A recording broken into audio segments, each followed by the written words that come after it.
Hi hi കൊടുക്ക്. Shoe hi ഇല്ലേ? Hi ഇല്ലേ? നമ്മുടെ പുതിയൊരു വീഡിയോയിലേക്ക് എല്ലാവർക്കും സ്വാഗതം. ഒത്തിരി ദിവസമായില്ലേ ഇങ്ങനെ നമ്മൾ വീഡിയോയ്ക്ക് ആയിട്ട് വന്നത് അല്ലേ? ഒത്തിരി ദിവസമായില്ലേ നമ്മൾ വീഡിയോയ്ക്ക് ആയിട്ട് വന്നിട്ട്. പിന്നെ ആദൂട്ടിക്ക് കുഴപ്പമൊന്നുമില്ല, ആദൂട്ടി ഓക്കെ ആയി. ആദൂട്ടിക്ക് എന്ത് പറ്റിയതാണെന്നൊക്കെ ഒത്തിരി പേര് ചോദിക്കുന്നുണ്ട്. ആദൂട്ടിക്ക് എന്ത് പറ്റിയതാണ്, നമ്മൾ 35 ദിവസം ആശുപത്രി കിടന്നു, അതൊക്കെ ഞാൻ വിശദമായിട്ട് വീഡിയോ പുറകെ വരാം. ഇപ്പം നമ്മൾ നമ്മുടെ ഉണ്ണിക്കുട്ടൻ ആക്സിഡൻറ്റ് പറ്റിയത് കേട്ടോ. അതെങ്ങനെയാണെന്നൊക്കെ ഒത്തിരി പേര് ചോദിക്കുന്നുണ്ട്. അപ്പം നമുക്കൊന്ന് ഉണ്ണിക്കുട്ടൻ എന്ത് പറ്റിയതാണ്, എങ്ങനെയാണ് ആക്സിഡൻറ്റ് വന്നതെന്നൊക്കെ നമുക്ക് പറയാം. പക്ഷേ മനുഷ്യനൊന്നും ഒരു ആക്സിഡൻറ്റ് പറ്റി കഴിഞ്ഞപ്പോഴേ മനുഷ്യനൊന്നും ഒരു വിലയില്ലാത്ത പോലെ എനിക്ക് തോന്നി കേട്ടോ. അങ്ങനെ പറയാനുള്ള കാരണം ഞാൻ എന്താണെന്ന് പറയാം. ഇപ്പം കഴിഞ്ഞ മാസം 6-ാം തീയതി കേട്ടോ, 6-ാം തീയതി നമ്മുടെ ഇവിടെ അമ്പലത്തിൽ ഉത്സവം ഉണ്ടായിരുന്നു. ഉത്സവത്തിന് ഉണ്ണിക്കുട്ടനും പിന്നെ ഫ്രണ്ട്സും ചേച്ചീൻ്റെ മക്കളും അവരെല്ലാവരും ഉണ്ടായിരുന്നു കേട്ടോ. അപ്പം നമ്മളൊരു വീഡിയോ ചിരിച്ച് കളിച്ച് സന്തോഷത്തോട് കൂടിയിട്ട് എല്ലാവരും കൂടി ഒരു വീഡിയോ എടുക്കുന്നു. അവരങ്ങ് പോയി ഞാൻ ഇവിടെ വന്നു, വീട്ടിൽ വന്നു കേട്ടോ. ഉണ്ണിക്കുട്ടൻ അങ്ങ് പോയി കഴിഞ്ഞാൽ പക്ഷെ 3-4 ദിവസം മുമ്പ് തൊട്ട് എൻ്റെ മനസ്സിന് ഭയങ്കര വിഷമമായിരുന്നു. എന്തോ ഉണ്ണിക്കുട്ടനെ കുറിച്ച് ഓർത്തിട്ട് ഒരു ആദ്യ പോലെ കേട്ടോ. ഇതെന്തിപ്പം ഒരു ചുമ? എന്നെയും കൂടി ശ്രദ്ധിക്കാനാണോ? നമ്മുടെ പോലെ ശ്രദ്ധിക്കുന്നുണ്ട് കേട്ടോ. അപ്പം ഉണ്ണിക്കുട്ടനെ ഓർത്തിട്ട് മനസ്സിനെന്തോ ഒരു ആദ്യ പോലെ കേട്ടോ. ഞാനിവിടെ വന്ന് കയറി ഒരു ഗ്ലാസ് ചായയൊക്കെ വെച്ച് കുടിച്ച് ഇങ്ങനെ ഇരിക്കുമ്പോണ്ട് ഒരു ഉണ്ണി പോയിട്ടൊരു 15 മിനിറ്റ് ആയിട്ടേ ഉള്ളൂ കേട്ടോ. ഇവിടുന്ന് 1 കിലോമീറ്റർ പോലും താലം പോയിട്ടില്ല. താലമല്ല, തേരായിരുന്നു കേട്ടോ. നമ്മുടെ അങ്ങ് വയനാട്ടിലേക്കാണ് താലം, ഇവിടെ തേരാണ്. തേര് വലിച്ച് അങ്ങ് പോയിട്ടില്ല. അപ്പോൾ ഇവിടെ ചേച്ചീൻ്റെ മോൻ വിളിക്കുന്നു, സൗമ്യാൻ്റി നമ്മുടെ ഉണ്ണിക്കുട്ടനൊരു ആക്സിഡൻറ്റ് പറ്റിയെന്നും പറഞ്ഞു. അപ്പോഴത്തേക്കും എൻ്റെ റിലേ വിട്ടു. ഞാൻ ചോദിച്ചു എന്താ പറ്റിയ എൻ്റെ കൊച്ചിനെന്ന് ചോദിച്ചു. ഞാൻ വലിയവായിലങ്ങ് കരഞ്ഞു കേട്ടോ.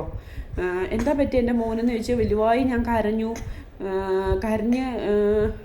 ഞാൻ നമ്മുടെ വീടിൻ്റെ ഫ്രണ്ടിലേക്ക് ഞാൻ വന്നു. അപ്പം ഞാൻ അവരോട് പറഞ്ഞു കൊച്ചിനെന്തോ പറ്റി, ഉണ്ണിക്കുട്ടനെന്തോ ആക്സിഡൻറ്റ് പറ്റിയെന്ന് പറഞ്ഞ് ഫോൺ വന്നിട്ടുണ്ട്.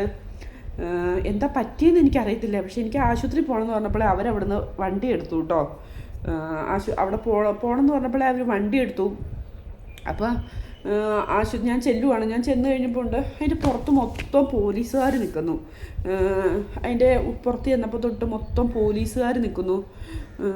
അപ്പോൾ ഞാൻ നമ്മുടെ അതിന് തെറാപ്പി ചെയ്യാൻ പോകുന്ന ഹോസ്പിറ്റലാണ്. ഹോസ്പിറ്റലിൽ ഇതായി കഴിഞ്ഞപ്പോൾ പക്ഷെ എൻ്റെ കൊച്ചെന്തെന്ന് ചോദിച്ചപ്പം അവർ പറഞ്ഞു CT സ്കാൻ എടുക്കാൻ കൊണ്ടുപോയിക്കോന്ന് പറഞ്ഞു. CT സ്കാൻ എടുക്കാൻ കൊണ്ടുപോയിക്കുവാന്ന് പറഞ്ഞത് എന്താ പറയുക, എൻ്റെ റിലേ അങ്ങ് വിട്ടുപോയി. അപ്പം ഞാൻ കരഞ്ഞുകൊണ്ട് ഓടിച്ചെന്നു. അതും എൻ്റെ കയ്യിലുണ്ട്. ഞാൻ കരഞ്ഞുകൊണ്ട് ഓടിച്ചെന്ന് ചോദിച്ചു എൻ്റെ കുഞ്ഞെന്തിയെ എന്താ പറ്റിയെന്ന് ചോദിച്ചപ്പം അവർ പറഞ്ഞു കുഴപ്പമൊന്നുമില്ല. അപ്പോഴത്തേക്കും അമ്മയുടെ അനിയത്തിയുടെ മോനുണ്ടായിരുന്നേ, അവൻ ഓടി വന്നു കുഴപ്പമൊന്നുമില്ല എൻ്റെ സൗമ്യാൻ്റി, ഉണ്ണിക്ക് കുഴപ്പമൊന്നുമില്ല എന്ന് പറഞ്ഞു. ഞാൻ ചോദിച്ചു എന്തിനാ CT സ്കാൻ എടുക്കാൻ കയറ്റിയ, കുഴപ്പമില്ലാത്ത ഒരാളെ CT സ്കാൻ എടുക്കാൻ കയറ്റുണ്ടല്ലോ, എന്താ പറ്റിയ എൻ്റെ കുഞ്ഞിനെന്ന് ചോദിച്ചു. അപ്പോൾ അവരെന്നോട് പറഞ്ഞു കുഴപ്പമില്ല ആൻറ്റി എന്ന് പറഞ്ഞിട്ട് ഞാൻ ഓടിച്ചെന്ന് കയറുവാണ്. കയറി കഴിഞ്ഞപ്പോൾ നമ്മളെ അറിയാവുന്ന ഒരു സെക്യൂരിറ്റി എന്ത് ചെയ്തു, ചേച്ചി കരയല്ലേ കയറി വരാൻ പറഞ്ഞ് കയറ്റിപ്പോണ്ട്. മൂക്കിക്കൂടി വായിക്കൂടിയൊക്കെ ചോര വന്നിട്ട് കുഞ്ഞു കിടക്കുന്നു. അന്നേരത്തെ മുഖമൊക്കെ അങ്ങ് പറയാൻ പറ്റില്ല, എന്തോ ഒരു കോലത്തിലായിട്ടോ. മുഖം എന്തോ ഒരു കോലത്തിലായി. ഞാൻ ഓടിച്ചെന്ന് മോനേന്ന് വിളിച്ചപ്പോൾ അവൻ പറയുന്നുണ്ട് കുഴപ്പമില്ല അമ്മ, വർത്താനം വന്നു കുഴപ്പമില്ല അമ്മ, ഞാൻ ഭയങ്കരമായിട്ട് കരഞ്ഞു. കുഴപ്പമില്ല അമ്മ എന്തിനാ കരയുന്നതെന്ന് എന്നോട് ചോദിച്ചു. ഞാൻ പറഞ്ഞു ഒന്നുമില്ല എന്നപ്പോൾ എന്നോട് പറഞ്ഞു ചേച്ചി പുറത്തേക്ക് നിൽക്കും, ഇപ്പോൾ CT സ്കാൻ ചെയ്ത് ഇറക്കുമെന്ന് പറഞ്ഞു. അപ്പോൾ അതെല്ലാം കഴിഞ്ഞ് CT സ്കാനൊക്കെ ചെയ്ത് ഇറക്കി. ഇതെന്താ എങ്ങനെയാണ് ആക്സിഡൻറ്റ് പറ്റിയത് എന്താ ഒന്നും എനിക്ക് മനസ്സിലായില്ല. എന്ത് വണ്ടി അടിച്ചതെന്നൊന്നും എനിക്കൊന്നും ഒരു പിടുത്തവും കിട്ടിയില്ല. CT സ്കാൻ ചെയ്ത് കാഷ്വാലിറ്റി കൊണ്ടുവന്നത് ഡോക്ടർ എന്നോട് വിളിച്ചു പറഞ്ഞു ചേച്ചി നമ്മൾ പേടിച്ചായിരുന്നു, തലയിൽ ബ്ലഡ് വല്ലതും കോട്ടായോ എന്ന് നമുക്കൊരു സംശയം ഉണ്ടായിരുന്നു. പക്ഷേ ആദൂട്ടിയുടെ ഭാഗ്യമായിരിക്കും, ദൈവത്തിനറിയാം. ആദൂട്ടിൻ്റെ ചികിത്സ മുമ്പോട്ട് പോണേലും ആദൂട്ടിനെ കൊണ്ടേ നടക്കണേലും നമുക്ക് എനിക്ക് പറ്റിയല്ല കേട്ടോ, എനിക്ക് എൻ്റെ ഉണ്ണിക്കുട്ടനില്ല പറ്റിയല്ല.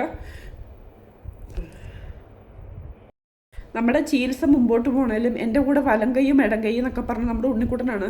അപ്പോൾ തലയിൽ ബ്ലഡ് കോട്ടായോ എന്ന് അവർക്കൊരു സംശയം ഉണ്ടായിരുന്നു. അപ്പം തലയിൽ ബ്ലഡ് കോട്ടായിട്ടില്ല, പക്ഷേ ഉണ്ണിക്കുട്ടൻ അവിടെ നിന്ന് തന്നെ ഫിറ്റ്സ് വന്ന് കുഞ്ഞിൻ്റെ മുഖം ഒരു വശത്തേക്ക് ചെറിയൊരു വശത്തേക്ക് കോടിപ്പോയി, പല്ല് കടിച്ചു എന്നൊക്കെയാണ് പറഞ്ഞത്. അപ്പോൾ മോന് കാല് ഭയങ്കര വേദന കേട്ടോ, കാലിന് ഭയങ്കര വേദന. അപ്പോൾ ഡോക്ടർ വന്ന് നമുക്കൊന്നും കൂടി എക്സ്റേ എടുത്ത് നോക്കാമെന്ന് പറഞ്ഞു. അങ്ങനെ വീണ്ടും അവർ എക്സ്റേക്ക് കൊണ്ടുപോവുകയാണ്. അന്നേരം ഒന്നും ഞാൻ ചോദിച്ചില്ല ഇതെന്താണ് സംഭവം ഏതാണെന്നൊന്നും ഞാൻ ആരോട് ചോദിച്ചില്ല കേട്ടോ. കാരണം എങ്ങനെ ഇടിച്ചതെന്ന് പോലും ഞാൻ ചോദിച്ചില്ല. കാരണം എൻ്റെ മനസ്സിൽ എനിക്ക് എൻ്റെ കുഞ്ഞിനെ എങ്ങനെയാലും ഒന്ന് രക്ഷപ്പെടുത്തി എടുക്കണം, ഉണ്ണിക്കൊന്നും പറ്റരുത്, എൻ്റെ മനസ്സിൽ അത് മാത്രമേ ഉള്ളൂ കേട്ടോ. അപ്പം ഞാൻ ഓടിച്ചെന്ന് എക്സ്റേ എടുക്കുന്നിടത്ത് അതും അന്നേരം ബഹളമുണ്ട്, കരയുന്നുണ്ട്. അപ്പം ഞാൻ അടുത്തുള്ളവരെ ഏൽപ്പിച്ചിട്ട് പറഞ്ഞു, അടുത്തുള്ളവരല്ല നമ്മുടെ മക്കളെ ഏൽപ്പിച്ചിട്ട് പറഞ്ഞു നിങ്ങൾ നോക്ക്, ഞാൻ ഉണ്ണിക്കുട്ടിൻ്റെ കൂടെ പോയി നോക്കട്ടെ എന്ന് പറഞ്ഞു. അന്നേരം ഇവൻ പറയുന്നുണ്ട് അമ്മ കരയല്ലേ അമ്മ കരയല്ലേ എന്ന് എൻ്റെ ഉണ്ണിക്കൂടെ പറയുന്നുണ്ട് കേട്ടോ.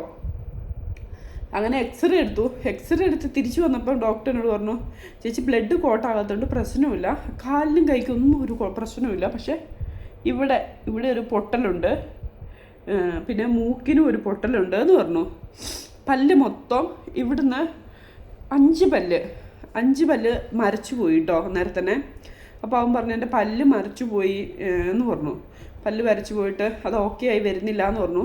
അപ്പോൾ ആ ഇടിച്ചതിൻ്റെ ഇതിൽ മൂക്കിൻ്റെ ഇവിടെ ഇത് പറ്റിയത് കൊണ്ടായിരിക്കണം മൂക്കിൽ കൂടി ചോര വന്നതും, പിന്നെ കുറച്ചങ്ങ് തെറിച്ചു പോയി എന്ന് പറഞ്ഞു. തെറിച്ചു പോയതിൻ്റെ ഇതിലായിരിക്കും വായി കൂടിയും ചോര വന്നത്. അങ്ങനെ ഉണ്ണിക്കുട്ടന് അങ്ങനെ പറ്റുള്ളൂ, ചെറിയൊരു സ്ക്രാച്ചേ ഉള്ളൂ. പിന്നെ ENT സാറിനെ വിളിച്ചു.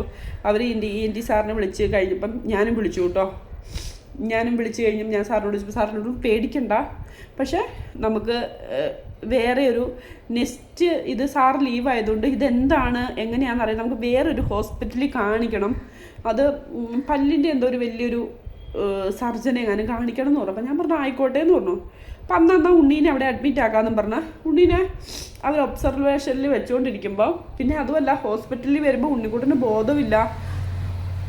അതിലേക്ക് ഞാൻ വരാം കേട്ടോ. അപ്പം ഞാൻ പുറത്തേക്ക് ഇറങ്ങിയിട്ട് ഉണ്ണിക്കുട്ടൻ്റെ കൂട്ടുകാർ ഒത്തിരി പേരുണ്ട്. കൂടെ നിൽക്കുന്നവരോടും ചോദിച്ചു എന്താണ് പറ്റിയത്, കാരണം ഉണ്ണിക്കുട്ടനൊരു കച്ചറയ്ക്ക് പോവില്ല, ഉണ്ണിക്കുട്ടൻ അങ്ങനെ ഒരു കച്ചറയ്ക്ക് പോകൂല, ഒന്നിനും ഉണ്ണിക്കുട്ടൻ പോകൂല, അതെനിക്ക് ഉറപ്പാണ് കേട്ടോ. ഒരലമ്പ് കേസിനോ ഒരു വഴക്കിനോ ഒന്നിനും ഉണ്ണിക്കുട്ടൻ പോകൂല. കാരണം ഉണ്ണിക്കുട്ടൻ്റെ കൂട്ടുകാരെന്നൊക്കെ പറഞ്ഞിട്ടുണ്ടെങ്കിൽ കയ്യിലുണ്ടാവുന്ന കൂട്ടുകാരേ ഉള്ളൂ. പിന്നെ സ്കൂളിലെ കാര്യങ്ങൾ മൊത്തം എന്നോടാണ് സംസാരിക്കുന്നത്. സ്കൂളിലെ കാര്യങ്ങൾ മൊത്തം എന്നോട് സംസാരിക്കും, അല്ലെങ്കിൽ അവൻ്റെ ചേച്ചിനോട് സംസാരിക്കും, അത്രയേ ഉള്ളൂ. ഉണ്ണിക്കുട്ടൻ അതാണ്. അപ്പോൾ പിന്നെ ഇങ്ങനെ ഒരു കുഞ്ഞും കൂടി ഉള്ളതുകൊണ്ട് ഉണ്ണിക്കുട്ടൻ ഒരു കേസായിട്ടും പോകില്ല. ഉണ്ണിക്കുട്ടൻ എൻ്റെ വിഷമം നന്നായിട്ട് അറിഞ്ഞ് വളരുന്നൊരു മോനാണ് കേട്ടോ. അത് മാളുക്കൊച്ചാണേലും എൻ്റെ വിഷമം എന്താണെന്ന് അറിഞ്ഞ് വളരുന്ന 2 മക്കളാണ് അവർ. അങ്ങനെ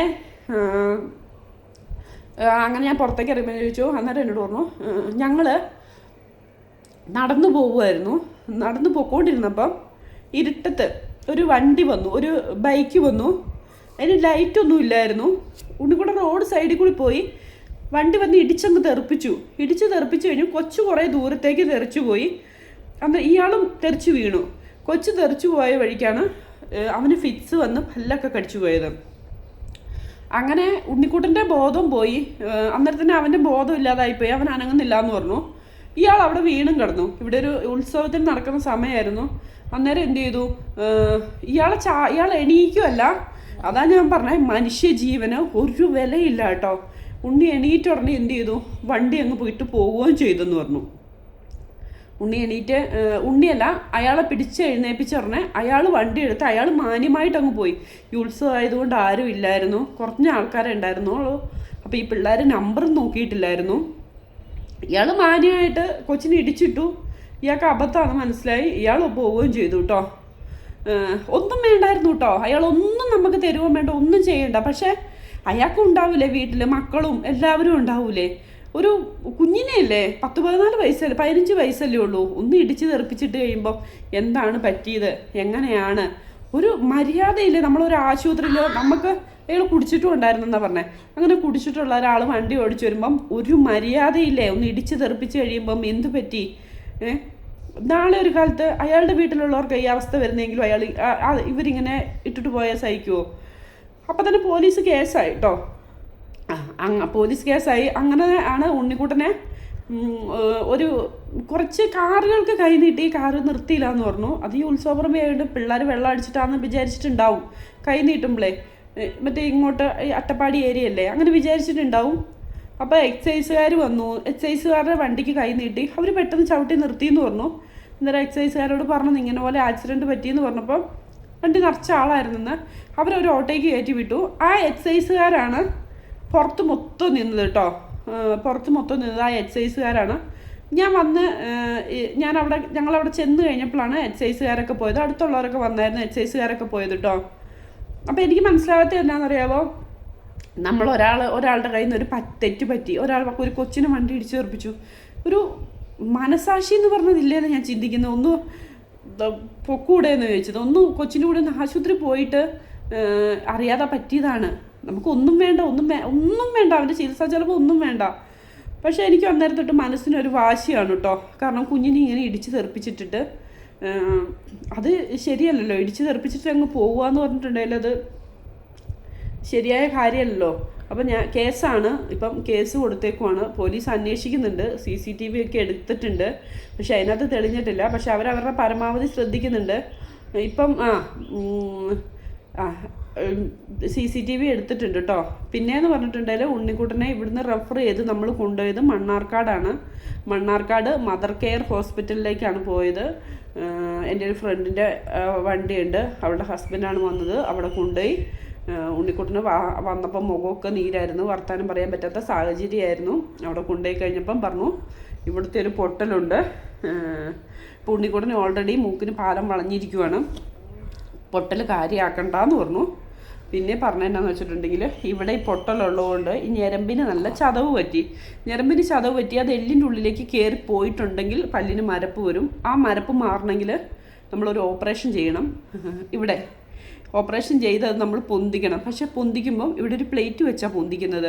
അത് നാളെ അവനൊരു ബുദ്ധിമുട്ടായി വരും, ഒരു വൃത്തികേടായി വരും. അപ്പം നോക്കിയിട്ട് ചെയ്താൽ മതി എന്ന് പറഞ്ഞു. അങ്ങനെ നോക്കിയിട്ട് ചെയ്താൽ മതി എന്ന് പറഞ്ഞാൽ നമ്മൾ അന്ന് തന്നെ ഹോസ്പിറ്റലിൽ നിന്ന് തിരിച്ചു പോരുവാണ് ചെയ്തത്. അപ്പം ഒത്തിരി പേരുടെ പ്രാർത്ഥന കൊണ്ടായിരിക്കും. അന്നേരമൊക്കെ എന്നെ വിളിച്ചവരോടും എൻ്റെ കൂട്ടുകാരോടും ഒക്കെ ഞാൻ വിളിച്ചു പറഞ്ഞു ഇങ്ങനെ കുഞ്ഞിന് പറ്റിയെന്ന് പറഞ്ഞു കേട്ടോ. ഒത്തിരി പേരുടെ പ്രാർത്ഥന കൊണ്ടായിരിക്കും ഉണ്ണിക്കുട്ടന് ഇത്രയും ഒരു ഇത് വന്നത്, ഇതുകൊണ്ട് മാറിപ്പോയത് കേട്ടോ. അപ്പം മൂക്കിൽ ഇവിടെ പൊട്ടിയതും ഇവിടെ ഉണ്ട്, അത് അന്നേരം ഉണ്ടായിരുന്നു. പക്ഷെ ഇപ്പോൾ അത് ശരിയായിട്ടുണ്ട്. ഇപ്പോഴത്തെ പ്രശ്നം എന്ന് പറഞ്ഞാൽ ഉണ്ണിക്കുട്ടൻ്റെ പല്ലിളകുന്നുണ്ട്, 3 പല്ലിളകുന്നുണ്ട്. പക്ഷെ വണ്ടി ഇടിച്ചാൽ ഇതുവരെ കിട്ടിയിട്ടില്ല കേട്ടോ. അവർ നോക്കുന്നുണ്ട്, 3 പല്ല് ഉണ്ണിക്കുട്ടന് ഇളകുന്നുണ്ട്. ഇനിയിപ്പോൾ അത് എവിടെയെങ്കിലും ഒരു ആശുപത്രി കൊണ്ടുപോയി കാണിച്ച് അത് ശരിയാക്കണം. എല്ലാവരുടെയും പ്രാർത്ഥന കൊണ്ട് വലിയൊരു അപകടത്തിൽ നിന്ന് നമ്മൾ രക്ഷപ്പെട്ടു പോകുന്നതാണ്. ഇനി ആദൂട്ടിക്ക് എന്താ പറ്റിയത്, ആദൂട്ടിക്ക് എന്താ സംഭവിച്ചത്, പിന്നെ ഉണ്ണിക്കുട്ടൻ്റെ ബാക്കിയുള്ള കാര്യങ്ങളൊക്കെ വീഡിയോ ലെങ്തായി പോകുന്നുണ്ട്. ഞാൻ പറയാം, അറിയാതെ കരഞ്ഞു പോയത് കേട്ടോ. കണ്ണിക്കൂടി എനിക്ക് സഹിക്കാൻ പറ്റാത്തൊരു സംഭവമാണ് മുമ്പിൽ കൂടി കടന്നു പോയത്. അപ്പം അതുകൊണ്ടാണ് നമ്മൾ കരഞ്ഞു പോയതാണ്. അപ്പം പരമാവധി ഇതെല്ലാവരും ഒന്ന് ഷെയർ ചെയ്തെത്തിക്കുക. കാരണം മനസാക്ഷിയില്ലാത്ത പ്രവൃത്തി ആരും ചെയ്യരുത്. ഇന്ന് ഉണ്ണിക്കുട്ടനാ വന്നെങ്കിൽ ഉണ്ണിക്കുട്ടൻ്റെ സ്ഥാനത്ത് ആരുമില്ലാതെ കുറേ കുഞ്ഞ് പിള്ളേരായിരുന്നെങ്കിലോ, കുഞ്ഞൊരു കൊച്ചിനെയാണെങ്കിൽ ഇയാൾ ഇടിച്ച് തെറിപ്പിച്ചിട്ട് പോയിട്ടുണ്ടെങ്കിൽ ആരും ഇല്ലാത്ത സ്ഥലത്താണെങ്കിൽ ആ കൊച്ചിനൊക്കെ എന്തെങ്കിലും പറ്റിപ്പോവില്ലേ. അപ്പം എന്തായാലും കണ്ടുപിടിക്കണം. നിയമത്തിൻ്റെ വഴിക്ക് പോട്ടെ എന്ന് വിചാരിച്ചു. ഒരു ഒത്തുതീർപ്പിനും ഒന്നിനും ഞാൻ തയ്യാറല്ല. അവൻ്റെ ചികിത്സാ ചെലവോ എന്ത് കിട്ടിയാലും ഒരു ഒത്തുതീർപ്പിന് ഞാൻ തയ്യാറല്ല. കാരണം ഞാൻ അനുഭവിച്ച വിഷമം എന്ന് പറഞ്ഞിട്ടുണ്ടെങ്കിലുണ്ടല്ലോ, അത് ദൈവത്തിന് മാത്രമേ അറിയുള്ളൂ. അപ്പം നമ്മുടെ ഇന്നത്തെ വീഡിയോ ഇവിടെ വെച്ച് നിർത്താം. വീഡിയോ ഇഷ്ടപ്പെടുകയാണെങ്കിൽ ലൈക്ക് അടിക്കുക, ഒന്ന് ചാനൽ സബ്സ്ക്രൈബ് ചെയ്യുക, പിന്നെ ഇതൊന്ന് ഷെയർ ചെയ്യാൻ എല്ലാവരും മറക്കരുത് കേട്ടോ.